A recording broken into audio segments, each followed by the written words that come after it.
चलो, duties and obligations of agent. आज agent बना था, है ना? कौन बना? राहुल, मोहन। मोहन एजेंट बना था।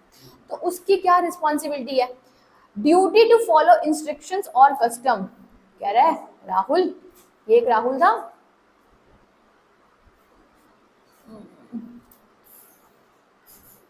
ठीक है? यहाँ पर क्या है? राहुल है। यहाँ पर कौन है? मोहन है। तो आज हम पढ़ रहे हैं कि इसकी इसकी ड्यूटीज क्या है, इसको क्या क्या नियम कानून फॉलो करने पड़ेंगे। मोहन, तुझे जो भी राहुल ने इंस्ट्रक्शंस दी है, देखो जैसे इंस्ट्रक्शंस दी है तेरे को वैसे वैसे ही काम करना पड़ेगा। किसके साथ? थर्ड पार्टी के साथ तेरे को वैसे ही डीलिंग करनी पड़ेगी।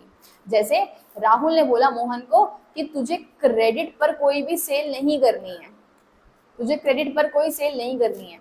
यहाँ पर अगर इसने सेल किस पे कर दी? अगर यहाँ पर इसने क्रेडिट पर सेल कर दी तो सेल अगर इसकी अथॉरिटी के बिना करी जा रही है तो इस ट्रांजैक्शन के लिए लाइबल कौन होने वाला है? फर्दर लाइबल मोहन ही होने वाला है, क्योंकि उसने अपनी ड्यूटीज को ऑब्लाइज्ड नहीं करा है। ठीक है? तो हम क्या कह रहे हैं? कहते हैं an agent is bound to conduct the business of his principal according to the directions, underline करिए, according to the directions given by the principal। और अगर सपोज उसने कोई डायरेक्शंस नहीं दी तो as per the custom, मतलब as per प्रथा, जो चलता आ रहा है वैसे काम करना पड़ेगा।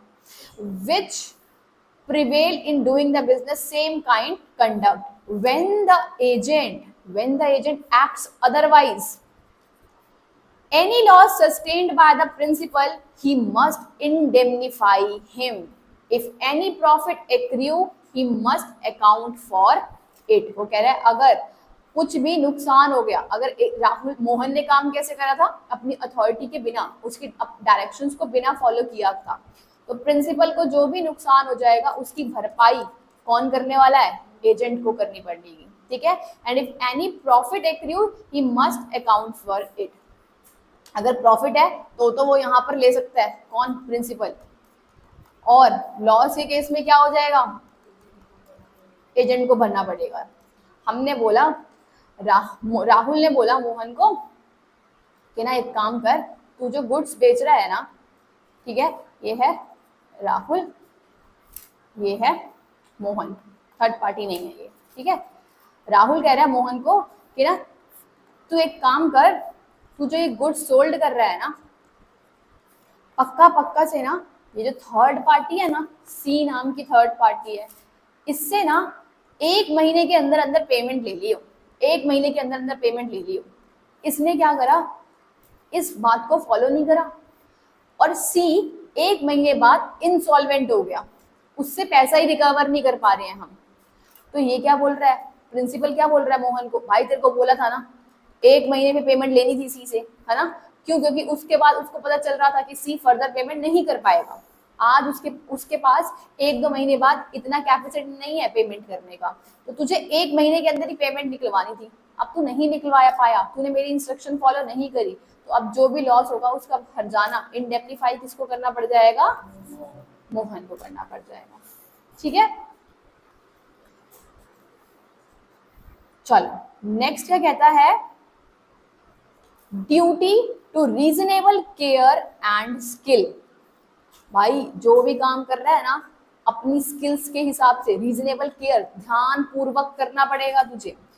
An agent is bound to conduct the business of the principal as much as skill he is generally possessed by the person engaged in similar person unless the principal has notice of his want of skill।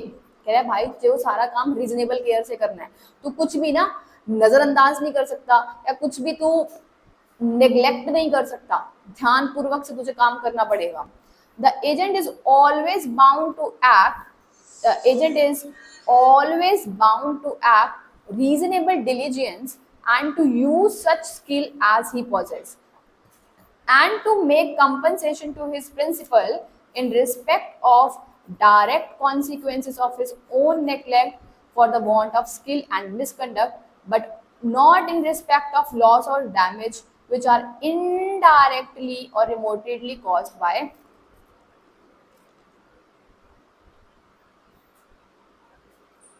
ठीक है। यहाँ पर भी हम देखो, A an agent for the sale of goods having authority to sell goods on credit. A an agent sale of goods having authority to sell goods on credit sales, but उसने कैसे काम करा? पहले वाले केस के अंदर क्या था कि ना एजेंट को अथॉरिटी नहीं थी कि भाई जो भी सेल करेगा ना कैश में करना पड़ेगा, ठीक है। यहाँ पर इसके पास अथॉरिटी जो है, चल तू कर सकता है क्रेडिट सेल में, कोई दिक्कत नहीं है भाई, लेकिन तू ऐसे बंदे को सेल कर रहा है, जिस भी पर्सन को अगर आप सेल कर रहे हो, आपने लेट सपोज उसको 50 लाख का सामान दे दिया और उसको बोला कि तू ना कोई बात नहीं 2 महीने बाद पेमेंट कर दियो। भाई चेक तो कर ले इसकी क्रेडिट वर्दीनेस इतनी है कि नहीं है, ये पेमेंट दे पाएगा या फिर नहीं दे पाएगा। तू बिना स्किल्स और डिलीजेंस लगाए इसको उधार पर सामान दिए जा रहा है, तो ये कौन किसकी गलती है? ये एजेंट की गलती है कि आपको क्या करना पड़ेगा, ड्यू केयर के हिसाब से काम करना पड़ेगा, ठीक है। तो यहाँ पर A must compensate to his principal for the loss sustained by him. अगर इस अब आगे चलकर 2 महीने में अगर ये पेमेंट नहीं कर पाता है, 2 महीने में अगर ये पेमेंट नहीं कर पाता है, तो भैया इसको प्रिंसिपल को तो नुकसान हो गया ना। तो इस प्रिंसिपल को नुकसान की भरपाई कौन करने वाला है? एजेंट करने वाला है, ठीक है।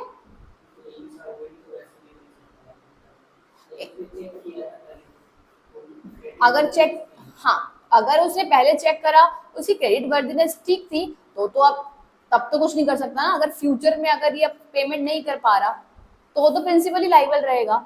दिस इज द पॉइंट जहां पर एजेंट ने अपनी परफॉर्मेंस ठीक तरीके से परफॉर्म नहीं करी है।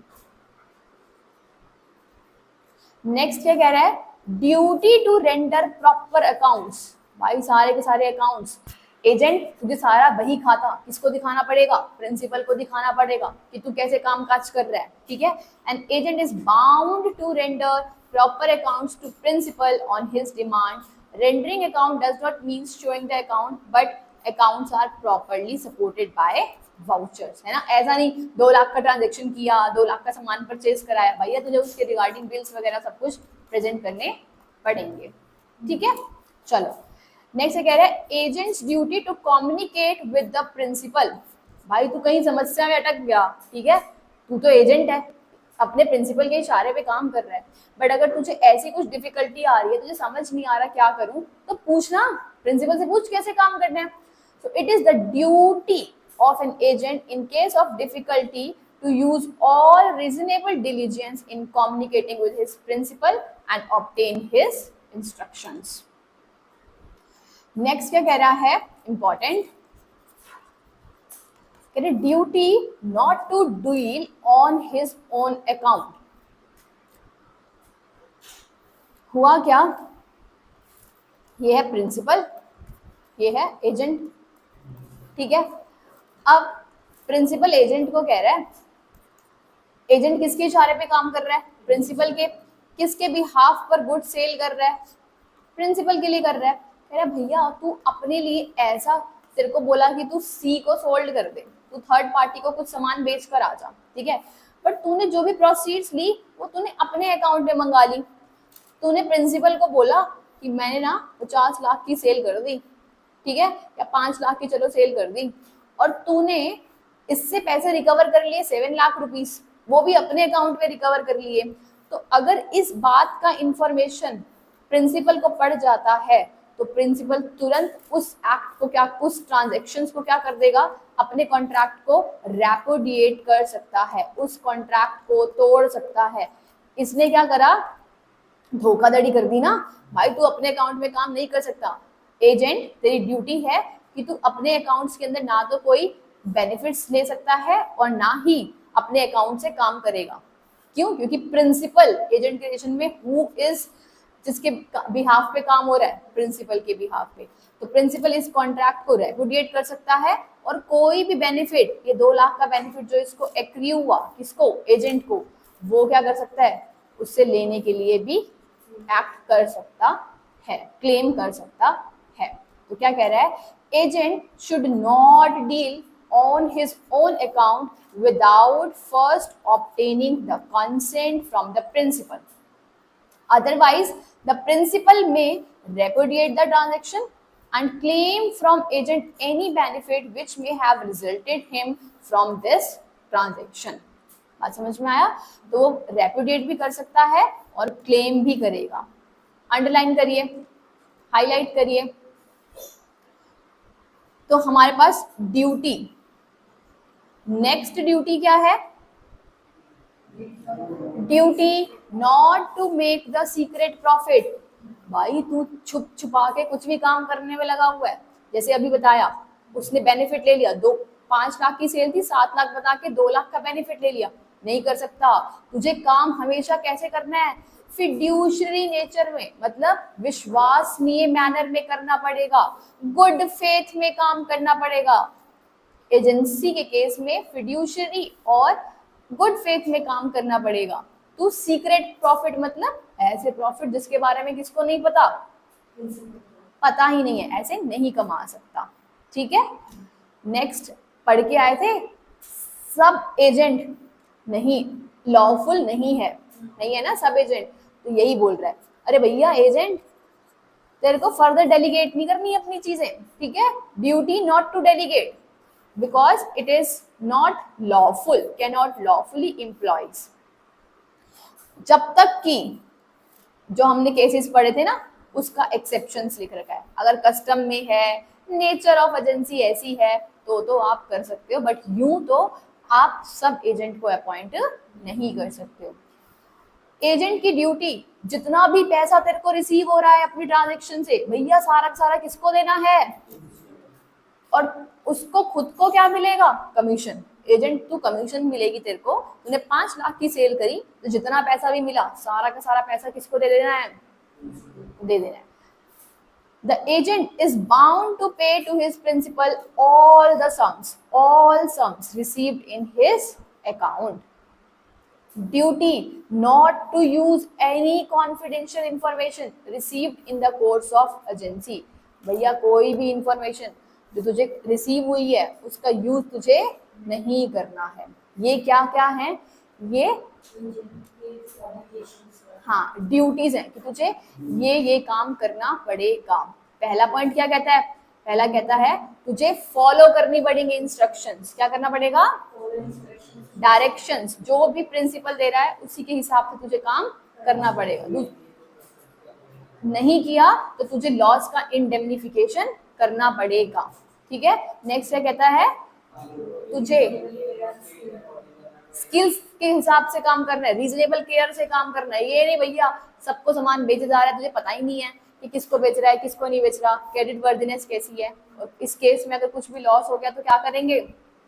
भरपाई करनी पड़ेगी। ठीक है, नेक्स्ट क्या कह रहा है हमारे पास? प्रॉपर अकाउंट्स देने पड़ेंगे, हाँ सपोर्टेड बाय वाउचर। कम्युनिकेट करना पड़ेगा प्रिंसिपल को। तुझे अपने अकाउंट से कुछ काम नहीं करना, करा तो एक तो बेनिफिट क्लेम कर लेंगे और ट्रांजैक्शन को रेपुडिएट कर देंगे। फिर क्या बोलता है? कहता है सीक्रेट प्रॉफिट कमाया ना, हाँ कमाया तो सारा सारा तुझे देना पड़ेगा, और तू डेलीगेशन नहीं कर सकता। सब कुछ तेरे को प्रिंसिपल को देना पड़ेगा और कॉन्फिडेंशियल इंफॉर्मेशन को यूज नहीं कर सकते। ठीक है, कई बार आपके एग्जाम्स में डायरेक्ट क्वेश्चंस लग जाते हैं इन चैप्टर से। Write down the rights of